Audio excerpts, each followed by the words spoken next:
information. Now,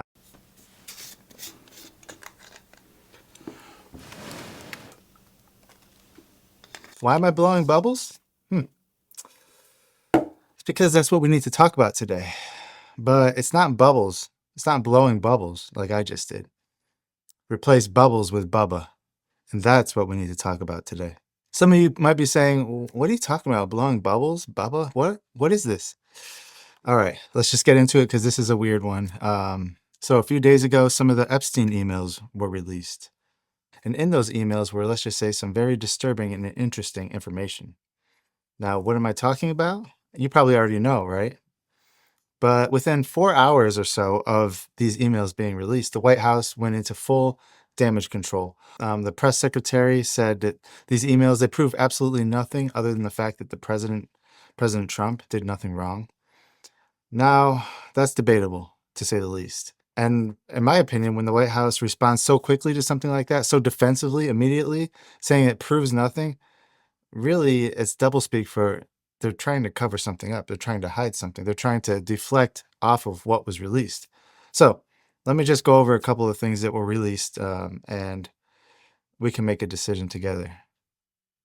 Because I'm not accusing anybody of anything, okay? This video is not accusing Trump of blowing bubbles. Oh my goodness, I can't believe I'm actually saying this. But yeah, I'm not accusing Trump of this, but I'm also not accusing him of this. We're just going to look at this from an outsider perspective and kind of go over some of the options there. So let me just talk about this email. So this email is from March 7th, 2018. Mark Epstein, Jeffrey Epstein's brother, said to Jeffrey Epstein in the email, he said, "What's your boy Donald up to now?" And Jeffrey replied, "All good. Steve Bannon is with me." And his brother Mark writes back saying, ask him if Putin has the photos of Trump blowing bubbles. Except it's not blowing bubbles, all right? Like this, it's not blowing bubbles. Replace bubbles with Bubba. That's what we're talking about here. So and this is just, we're going to use code from now on. We're going to be talking about blowing bubbles, and bubbles is Bubba. So anyway, yeah, so he asked if Putin has the photos of Trump blowing bubbles. And Jeffrey's response was, "I thought it had Sirius, Tsuris, something like that. But that's it. 3 sentences, like 40 something words total, right? And the entire Trump administration is now, it's in meltdown mode, okay? Understandably, right? Because this is pretty big and implications of this are massive. Now, before we go any further, I just want to establish that what we know about, Mark Epstein, he's Jeffrey Epstein's real brother. He's a real estate developer in Manhattan, and he's also suspected of participating in Epstein's operations, so to speak. So the two brothers, they constantly talked. They were pretty close together by all accounts. They knew each other really well, and they were partners. Okay, allegedly. Now, Bubbles. Everybody assumed that when he said bubbles, Trump was blowing bubbles, that he was talking about a former president whose nickname was Bubba, right? His nickname Bubbles. And everybody assumed it's Bill Clinton because that's a nickname that he's had for a long time, forever. Publicly known since Arkansas days of Bubba Clinton. Trump and Clinton, they were also friends in the 90s. And I don't need to remind you that Trump was a Democrat. He was a Democrat and he switched to the Republican side. So him going after the Democrats like this, it's it kind of just exposes what we've been talking about, how they're all in on it together. The left and the right are all part of the same system, two sides of the same coin. The left-right paradigm is false, and it's just a mechanism for division. It really is. So yeah, Trump and Clinton, they were close. They were friends, and Bubba Clinton was his nickname. All right, and from Arkansas. They both flew on Epstein's plane together. They both attended Epstein's parties, both in the same New York elite social circles. And well, what about Putin? That's the intelligence agency angle. Putin was he was KGB before he became, president of Russia. And KGB is known to be one of the world's top, if not the world's top intelligence gathering agency, even today. So the immediate conclusion online is that Trump was blowing bubbles, and Bubbles is, Mr. Arkansas. I know it's dirty and I know it's disgusting, but this is the world that we're living in, guys, and that's why I don't. That evokes pretty terrible imagery in the head. So that's why we're talking about blowing bubbles. And also, the implications of this are that Putin may have blackmail photos of Trump doing blowing bubbles with Bill Clinton, right? Wild, right? Yeah, it is. It's insane. It's mind blowing. It doesn't seem legit. It seems like it's propaganda. It seems fake. Except Mark went on the record, Mark Epstein, he told Newsweek that Bubbles is not Bill Clinton, but he refused to say who it was specifically. But he denied that it was Bill Clinton. So if you believe him, if you take his word for it, when the email talks about Trump blowing bubbles, it's something else, right? Or someone else, right? I don't know. And we're just talking here, guys. I'm not making statements. I'm not implicating anybody. I'm not saying this is what happened. We're just kind of trying to figure this whole thing out, as we should, because this is a pretty big deal. And we shouldn't be jumping to conclusions because nobody here is talking about what the mainstream media missed. Because the mainstream media did miss some stuff or they omitted it, okay? And here's what the alternative media quite hasn't even grasped yet. This email isn't about Trump, even though it is. It's not about whoever Bubbles is, right? This email is basically it's a window. It's a window into how the elite, how Epstein's operation and operations like his, how they use this whole thing as blackmail operations and how they actually function. Let me show you. First, notice the casualness. Okay, it's casual. He said, "Ask him if Putin has the photos." He said, "Ask him if Putin has the photos." Right? Not does Putin have photos? No. Not are there photos? Do they exist? No. He's talking about the photos. Definite article. It's specifically implying that these photos already exist and they're known. They've already been discussed as part of the conversation. So it's the photos. It's not speculation. This is pretty much inventory management. Second, notice how Steve Bannon was mentioned being with Jeffrey Epstein. Steve Bannon, he left the White House in August, I think it was 2017, August 2017. Like 7 months before the email was sent.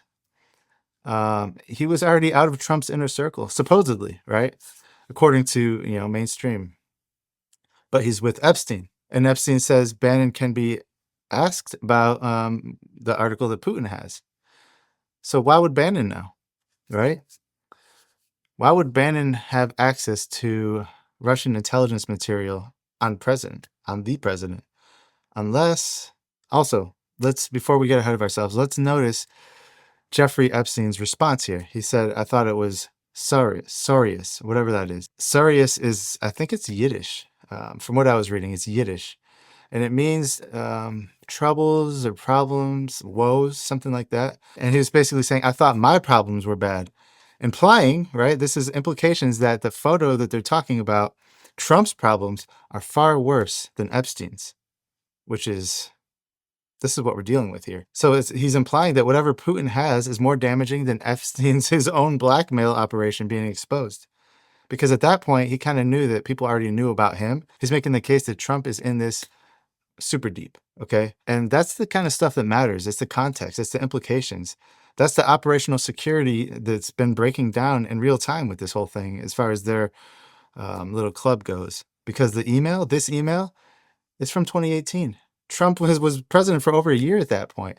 Epstein's operation is already under scrutiny, and the Epstein brothers, are still casually talking about this blackmail.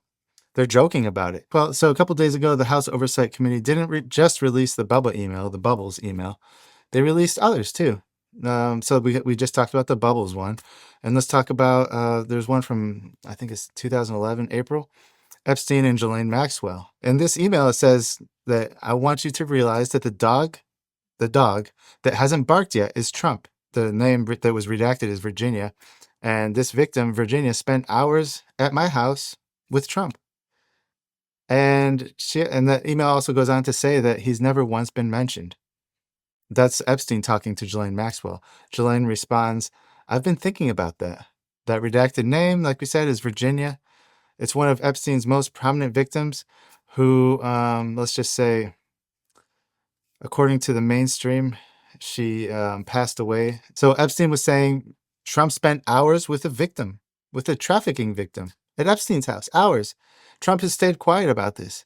He never mentioned her, and he never talked about it. He never spoke about this.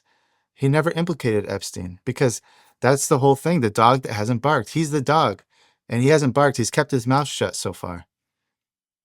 And another thing is, if you know, you know, Sherlock Holmes, that's where that comes from. It's a Sherlock Holmes reference that basically saying that this is a dog that should bark, but doesn't. This dog is keeping its mouth shut and not alerting people to what's happening. And I think that's a very important clue. Trump should have been asked about this. He should have been investigated, right? He should have been questioned, but he wasn't. Why? I mean, you tell me, put it in the comments. Now, again, I'm not saying Trump is guilty of these things. I'm just saying that there's questions that really should be answered. All right, let's talk about email number 3, okay? Because I think this one was from 2019, January. Epstein, he wrote to author Michael Wolff, and he said that Trump asked him to resign. He says, I was never a member, of course.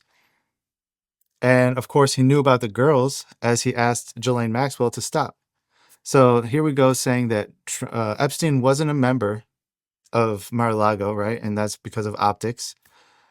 Trump didn't want to be associated with him overtly, right? And now the stuff that's already went down, he can't help that. But he knew about the girls. Trump knew about the girls. In the context we're talking about here, this is another very disturbing aspect. If Trump knew about the girls, why didn't he say anything? Why is he the dog that hasn't barked? That's the reason, right? And Trump knew about the girls. That's a direct quote. He knew about Epstein's operation, and he asked them to stop. Politely, he said, hey, you guys should stop. Not stop with the crimes, not stop with what you're doing on the island, not stop your whole blackmail ring, not stop your rituals that you're doing, not stop these evil entities that you're bringing into the world. No, as in stop doing it here. Stop doing it at my club. Take it somewhere else. This is the context of this, guys. Trump wasn't saying stop it altogether. He was saying stop doing it near me because it could get me in trouble. And it has, and it is. So there's different angles you can look at this whole thing. And, some people are like, oh, it's the Democrats releasing it. It's all a Democrats hoax. Guys, again, Trump was a Democrat. Democrats, Republicans are exactly the same. There's no difference between them. Look where the money comes from. The same corporations fund both parties, the same lobbyists. No matter who wins, it's all the same thing. They just want people focused on this culture war, the woke versus not woke, this whole thing. They want people to razor focus on that so that all the bigger things, they get ignored. And this is what we're talking about now, because the bigger things are getting ignored.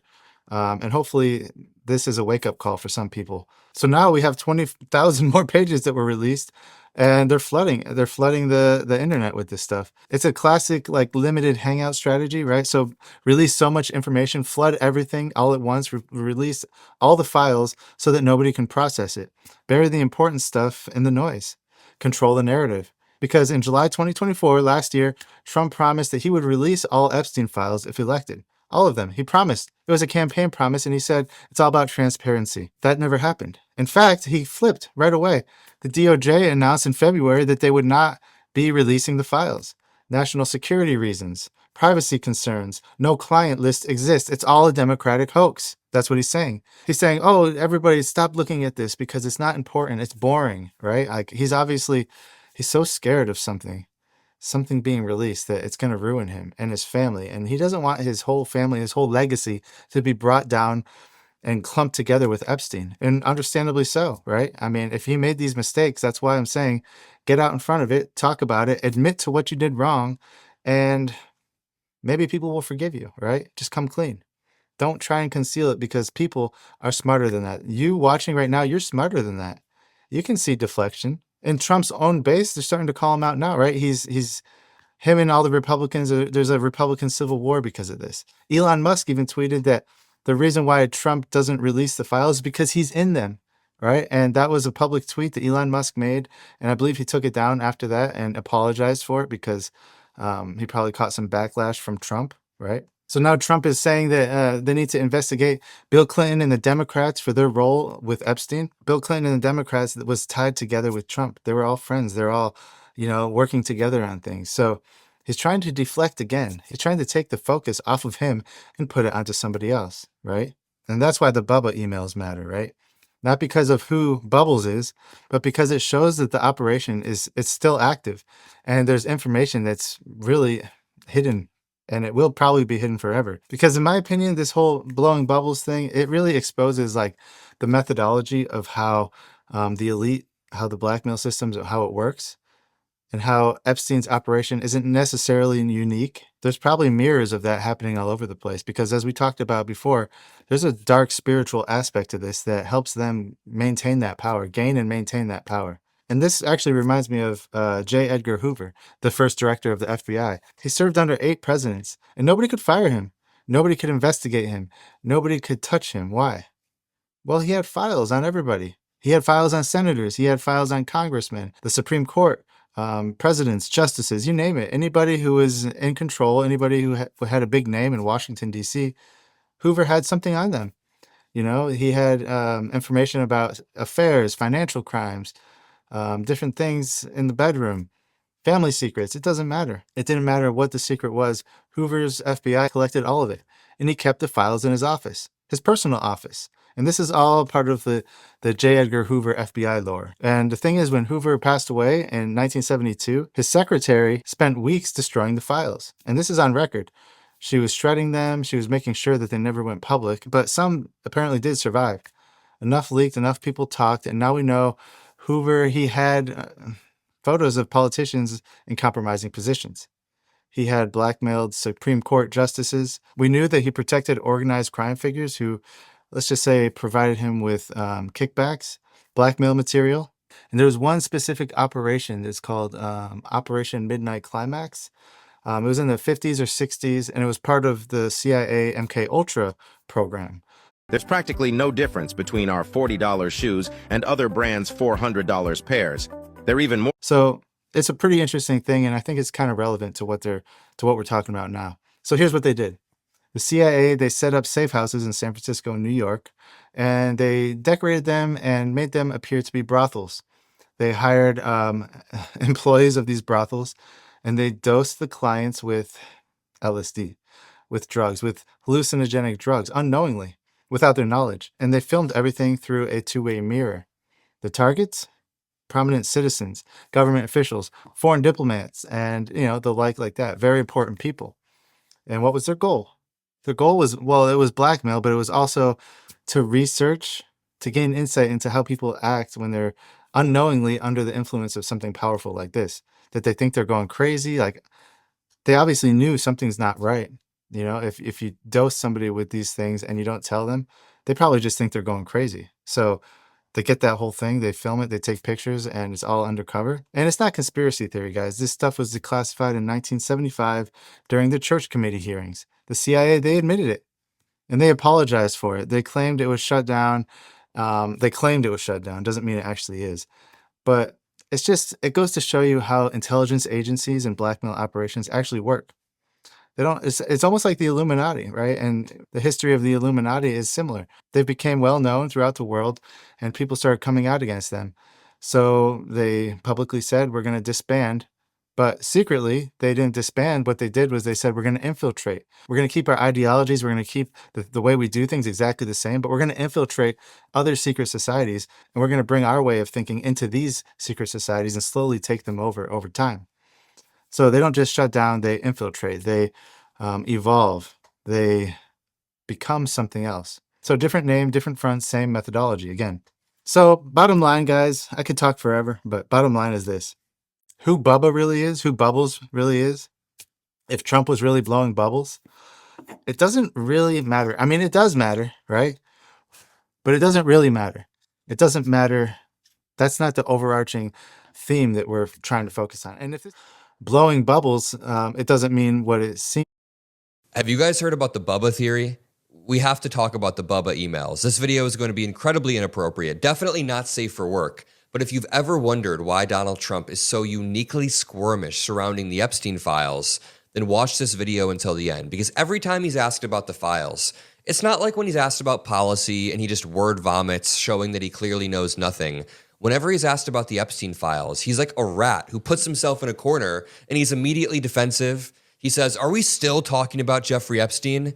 Last night, he yelled at a reporter, told her to shut up twice because she asked if he's ever going to release the files. He gets very defensive, and it's because any reasonable person can intuit that his close friendship with Jeffrey Epstein was a little bit more than a close friendship. The man who, throughout his entire career, has abused power dynamics and bragged about grabbing women or walking into dressing rooms may have had a little bit more than just a friendship with Jeffrey Epstein. And as more and more emails come out, we know that Donald Trump knew what Jeffrey Epstein was doing. I mean, we've known that Trump has known, but seeing Jeffrey Epstein confirm it is a little bit different. Remember, Trump openly said in 2003 that Jeffrey Epstein likes girls on the younger side. This was after the whole Mar-a-Lago grooming incident happened. So we know that Trump knew, but I want to run you through these emails, including the Bubba theory. This one is wildly absurd, and I'm not sure I truly believe what they're saying in these emails. Now, the emails are real. These have been confirmed. These are all real. What happened is the Democrats on the House Oversight Committee released a few emails, and in response, Republicans said, "Oh yeah, you need the full context." So they released a tranche of over 23,000 emails, and those emails made the entire situation worse. They're all real. They're all confirmed. In this email, I'll let you guys decide what you think, but I think they're being rather tongue-in-cheek, no pun intended. Wally Rashid says, Jeffrey Epstein asked his brother, Mark Epstein, whether Putin has photos of Trump blowing Bubba, which is Bill Clinton's nickname. And it's an email between Mark L. Epstein, and Jeffrey E. Epstein, which is jeevacation@gmail.com. This was on 2018, in March of 2018. And it starts from the bottom. Mark Epstein says, "How are you doing? A while back, you mentioned that you were pre-diabetic. Has anything changed with that? What is your boy Donald 2 up now?" And then Jeffrey Epstein says, "All good, Bannon with me." Mark says, "Ask him if Putin has the photos of Trump blowing Bubba," insinuating that Putin has leverage over Donald Trump, and it's Trump blowing Bubba. There are photos of it. Now, this is a little bit too far-fetched. I mean, the idea that Vladimir Putin has photos of 2 U.S. presidents engaging in a sexual act, I believe they're just being tongue-in-cheek here. Again, no pun intended, but you can believe what you want. You and your boy Donnie can make a remake of the movie Get Hard. Okay, so they're clearly joking here. I'd rather be in Donnie D's shoes. Don't you mean Donnie T? So they're making like a joke thread here, but number one, this is not all entirely fiction. Here's why. In emails from 2015, Michael Wolff and Jeffrey Epstein were having conversations about how they could blackmail Donald Trump, how they have leverage over him. Now, it wasn't these photos they were talking about, but it was about the fact that if Trump publicly said he had never been to the island or the estate or on the plane, Epstein could come out and say, well, he has been on the plane to the estate. I believe he has been on the island. So they legitimately had leverage. And the internet firestorm over this, oh Lord. Charles Gregory said, suddenly the dance makes so much more sense. Hashtag Trump, hashtag MAGA, hashtag Bubba. Boston Smalls, MAGA.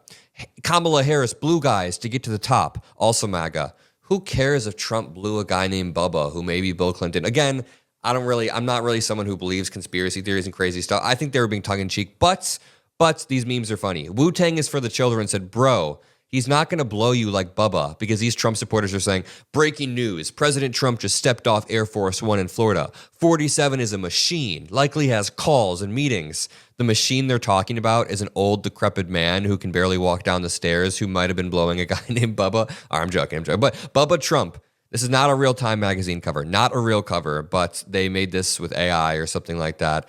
Kind of funny. Slazek says, of course, Bubba here could refer to anyone. It just so happens that the name was mentioned 5 other times in the files, and every single time it referred to Bill Clinton. It says here, Hillary and the co-president, Bubba, boom. It says Bubba Clinton is the first to be exposed. I mean, Bill Clinton was mentioned as well, but not even as many times as Donald Trump. Donald Trump then, on his Air Force One ride, just continues to melt down. In this clip, he's talking about an MRI scan that he had. Something is deeply unwell with our old president. If we denuclearize.